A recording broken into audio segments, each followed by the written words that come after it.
અનેક સવાલોની સાથે આજનું આ મહામંથન આપણી સાથે ઇમિગ્રેશન એક્સપર્ટ નિશિતભાઈ આપણી સાથે જોડાયા છે. મેઘના શાહ મૃતક દીકરી જેમના ફોઈ આપણી સાથે જોડાયા છે અને અમેરિકન સ્થિત ગુજરાતી અમરભાઈ ચાવડા આપણી સાથે જોડાયા છે. આપ સૌનું ખૂબ સ્વાગત છે મહામંથનમાં. નિશિતભાઈ, હવે અત્યારે અમરભાઈની વાત ઉપરથી એક વાત સ્પષ્ટ થઈ છે કે ગુજરાતીઓ જેમને કામમાં ક્યારેય કોઈ બેટ ન કરી શકે, આ એક આપણી બહુ સારી વાત, એક આપણો પ્લસ પોઈન્ટ છે. પરંતુ પ્લસ પોઈન્ટ અહીંયા માઇનસ પોઈન્ટ થતો દેખાઈ રહ્યો છે. કેટલાય ગુજરાતીઓ એક વર્ષમાં 8 આવા કેસ સામે આવે છે, 8 પરિવારો પીખાઈ જાય છે. આપને શું લાગે છે એ સ્થિતિ શું કામ ગુજરાતીઓ આટલા સોફ્ટ ટાર્ગેટ બની રહ્યા છે? જે કોઈ પણ આવીને ડ્રગ્સ હોય, રેસિઝમની વાત હોય કે આવીને તરત જ કોઈના એને માત્ર ડ્રગ્સની વાત છે અથવા તો થોડા પૈસાની વાત છે, એ કેશની વાત છે, પણ બીજી તરફ આખો પરિવાર પીખાઈ જાય છે. કદાચ એ ભાવનાની આશા તો આપણે એ લોકો પાસેથી રાખી જ ન શકીએ. હું સતત આભારી માનું છું કે આવા સંવેદનશીલ જે ટોપિક હોય છે એને સતત નિભાવે છે અને સૌથી પહેલા એમને આગળ લઈ જાય છે ને મીડિયા સમક્ષ અને ગુજરાતની પબ્લિક સામે મૂકે છે. આ સાથે જે દીકરી એના ફઈ અને એના સંબંધીઓ છે એમને ખરેખર મારી સંવેદના છે કે એમની ઉપર જે 15 દિવસથી જે વસ્તુ વીતતી હશે એને તો આપણે કોઈ કલ્પના ના કરી શકીએ. પણ આની સાથે હું કહેવા જઉં ને તો ગુજરાતીઓને જે સામે બધા ઇન્સિડન્ટ્સ અમરભાઈએ બહુ સારી વાત કરી કે ભારતીયો સામે જ થાય છે, વધારે થાય છે. એના 2-3 કારણો છે. જો હું એક એક્સપર્ટની દ્રષ્ટિએ જો વાત કરું તો પહેલું કારણ છે કે આપણે બીજા બધા એના કરતા ગુજરાતી થોડાક બાયોલોજીકલી છે ને આપણે હાઇટ, બાંધા, સ્ટ્રક્ચર્સમાં ઇઝી મેનેજેબલ છીએ. એટલે શું શારીરિક ક્ષમતા આપણી થોડી ઘણી બીજા બધા કમ્યુનિટી કરતા થોડાક આપણને ઇઝી એ લોકો હેરાન પરેશાન અથવા આપણી પર હાવી થઈ શકતા હોય છે, તો એમના માટે સોફ્ટ ટાર્ગેટ થયા. સેકન્ડ વસ્તુ, ત્યાં ગુજરાતીઓ પાસે અથવા આપણા ઇન્ડિયન્સની વાત કરીએ તો નાના મોટા ઇન્સિડન્ટ્સ પહેલા બનતા હોય ને રાધા, તો આપણે છે ને જનરલી કમ્પ્લેન કરવાનું અવોઇડ કરીએ છીએ. ધારો કે કોઈએ આપણી જોડે એ સ્ટ્રીટ ઉપર કોઈ પૈસા લઈ લીધા, કોઈ ડ્રગિસ્ટ. હવે તમે પહેલા સમજો કે આ જે લોકો કરતા હોય છે ને ડ્રગિસ્ટ લોકો અને જે એડિક્ટેડ હોય છે, હોમલેસ પણ હોય છે, એવા લોકોની પાસે કોઈ પણ પ્રકારનો જીવનનો મોટિવ નથી હોતો. એ લોકો ક્યાં રહેતા હોય છે, એમના ખુદના મા બાપની એમને કોઈ દરકાર નથી હોતી અને એ લોકો પુષ્કળ પ્રમાણમાં ત્યાં ડ્રગ્સ અને ત્યાંના જે પ્રકારે લીગલી છે, અમુક વસ્તુઓ તો ત્યાં લીગલી છે, વીડ્સ વગેરે, એના પુષ્કળ બંધાણી હોય છે. એટલે અમુક વખતે તો એવું થાય કે એ લોકો ખુદ પોલીસ ઉપર પણ હુમલો કરે છે, રાઈટ. અને ત્યાંના કાયદા એટલા સોસાયટી અને હ્યુમન ટર્ફી છે કે એવા લોકો પાછા ઇઝીલી છૂટી પણ જાય છે.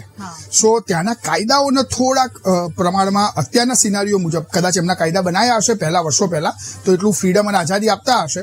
હું અમરભાઈના અને આપણા બીજા બધા જે ત્યાં NGO ચાલતા હોય છે એમને કહીશ કે એમના માધ્યમ દ્વારા ત્યાં બી ગવર્મેન્ટને ઇન્ફોર્મ કરે કે આ કાયદાઓ થોડા સ્ટીક કરવાની જરૂર છે.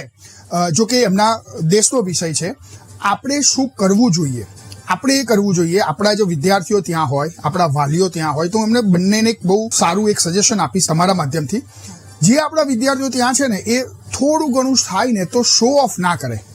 કોઈ નવી ગાડી લે છે, નવા પ્રકારના કોઈ ત્યાં આપણા ફેસ્ટિવલ્સ છે, એ આપણે થોડા વધારે પ્રમાણમાં શો કરીએ છીએ. આપણી જોડે મોંઘા મોબાઈલ્સ હોય છે, આપણી પાસે ત્યાં તમે જોવા જાઓ તો સારામાં સારો ફોન્સ ગણવા જઈએ તો એપલનો, તો આપણા ત્યાં જેટલા લોકો હશે કદાચ એમનામાંથી 90% પાસે એવા મોંઘા મોબાઈલ્સ હશે. આપણી લાઈફસ્ટાઈલ ત્યાં આપણે શો વધારે કરીએ છીએ, એમાં થોડુંક જો કંટ્રોલ કરીએ. બીજી વસ્તુ, આપણે ત્યાં આગળ ક્યાંય પણ એવા રસ્તા ઉપર કે એવી કોઈ જગ્યા ના જાણતા હોઈએ ત્યાં ના જઈએ. અને જો જઈએ તો આપણા ત્યાંના એડ્રેસની, અને ઘણી વાર આદા તમને આશ્ચર્ય થશે કે આપણા છોકરીઓ રહેતા હોય છે ને એમના રૂમમાં એમના પરિવારની અંદર કેટલા ફ્રેન્ડ્સ રહે છે ને એની માહિતી પણ આપણા પેરેન્ટ્સની પાસે ઘણીવાર નથી હોતી. એ અમને બેન ખબર છે. અને પેરેન્ટ્સને અહીંયાથી કહીશ કે તમે તમારા દીકરા દીકરી સાથે એકલી વાત ના કરશો. એના રૂમની અંદર જેટલા પણ લોકો રહેતા હોય, એના મિત્રો, એના ફ્રેન્ડ્સ, બધાની જોડે વાત કરવાનું રાખો.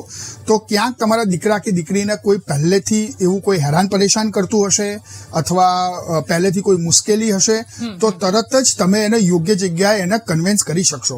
નાનું મોટું જો ઇન્સિડન્ટ બનતું હોય છે ને તો આપણા ગુજરાતીની મેન્ટાલિટી એવી હોય છે રાધા કે છોડો, આમાં આપણે પડવું નથી પોલીસ પ્રોસિજરમાં. પણ નાનામાં નાનો જો ઇન્સિડન્ટ બી બન્યો તો તમે એને એ જગ્યાને પર્ટિક્યુલર લોકેશનને અને એ વસ્તુના તરત ઇન્સિડન્ટને ત્યાં તમે ડિક્લેર કરો, જેથી કરીને આટલો મોટો એક્સિડન્ટ સુધી થવાની વાત ના ઓકે, થાય. નિશિતભાઈ આપે કહ્યું કે અત્યારે જ આપની વાતમાં એ જણાવ્યું કે કાયદા થોડાક હા. તરત એ છૂટી જાય છે. હા. તો એક વ્યક્તિ તરીકે કોઈ પણ વ્યક્તિ હોય એ બહારના દેશમાં જો એક વ્યક્તિ એકલું હોય તો સામાન્ય રીતે આ ડર તો સ્વાભાવિક છે કે આજે નહીં તો કાલે પેલો બહાર આવીને પછી હેરાન કરશે, તો સ્વાભાવિક છે કોઈ પણ આ વ્યક્તિ નથી જ કરવાનું.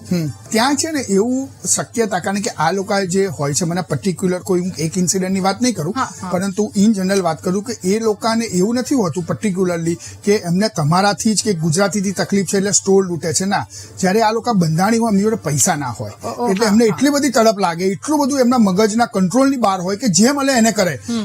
બહુ જ ઓછું કિસ્સામાં એવું થાય છે કે વારંવાર કોઈ એક જ જણને એ લોકો ટાર્ગેટ કરે અને એની પાછળ પડે, એવું જનરલી નથી થતું. ઓકે, નિશિતભાઈ અત્યારે જ જે મેઘનાબેને જણાવ્યું કે બધી જ વસ્તુ પરિવાર હારી જાય તો એને મંજૂર હોય છે, સાચી વાત. એ સહન કરી લેશે, પણ જયારે એનું સર્વસ્વ એટલે કે એના દીકરા દીકરી પર આફત આવી પડે, એના દીકરા દીકરીનું મોત નીપજે, ત્યારે પરિવારની હાલત શું હોય છે એ સહન નથી થતું. એટલે સાથે સિક્યોરિટી પણ હવે એટલી જ જરૂરી છે. બહુ જ સાચું કીધું તમે, અને હું મેઘનાબેન સાથે સંપૂર્ણ સંમત છું આ બાબતથી. હું ચાહું તો એમને એક બે સવાલ પૂછીશ, પણ આ કોઈ પ્રસંગ નથી એવો કે આપણે એમની સાથે કઈ બીજું આરી આવી વાત કરી શકીએ. પણ હું જરૂર તમારા માધ્યમથી જણાવીશ, જો તમારા દીકરા દીકરી વિદેશમાં ભણતા હોય, ચાહે રહેતા હોય, સિટીઝન હોય કે PR હોય, એમની સાથે સતત સંપર્કમાં રહો. એમના જે મિત્ર વર્તુળ છે, ઘણીવાર આપણે એવું પણ રાધાબેન સાંભળ્યું હોય છે કે મિત્ર વર્તુળમાંથી જ કોઈક ઇન્ડિયનની ફોરેનમાં હત્યા કરી હોય છે. જરૂરી નથી, કારણ કે આ કિસ્સાની અંદર આપણને ડિટેલમાં માહિતી નથી. કોઈ ગ્રુપ હોય, એકબીજાની સાથે કોઈને અણબનાવ બન્યો હોય, એકબીજા ગ્રુપની અંદર કોઈને બોલાચાલી થઈ હોય, પૈસાની વસ્તુ થઈ હોય, તો એવા ઘણા કિસ્સા સાંભળવામાં આવે છે કે આપણે ઇન્ડિયનનું ત્યાં આગળ આવી રીતના મર્ડર કરતા હોય છે. પરંતુ તમે શું કરવું જોઈએ એની હું જરૂર સલાહ આપીશ, જેવું કે પેરેન્ટ્સોએ ખાસ તમારા દીકરા દીકરી ત્યાં રહેતા હોય તો એમની જોડે કોન્ટેક્ટમાં રહો. કોઈ એક જ સમયે એમની પાસે વિડીયો કોલ ઉપર વાત ના કરો, આડા અવરા સમયે કરતા રહો. આડા અવરા સમયે એમની જોડે ચર્ચા કરતા રહો, અને એમના ગ્રુપમાં કયા ગ્રુપમાં એ રહે છે, ક્યાં ટ્રાન્સફર થાય છે, એની સતત માહિતી રાખો. ઓકે, આપ સૌનો ખૂબ આભાર મહામંથનમાં અમારી સાથે જોડાવા બદલ, આ મુદ્દા પર ચર્ચા કરવા બદલ.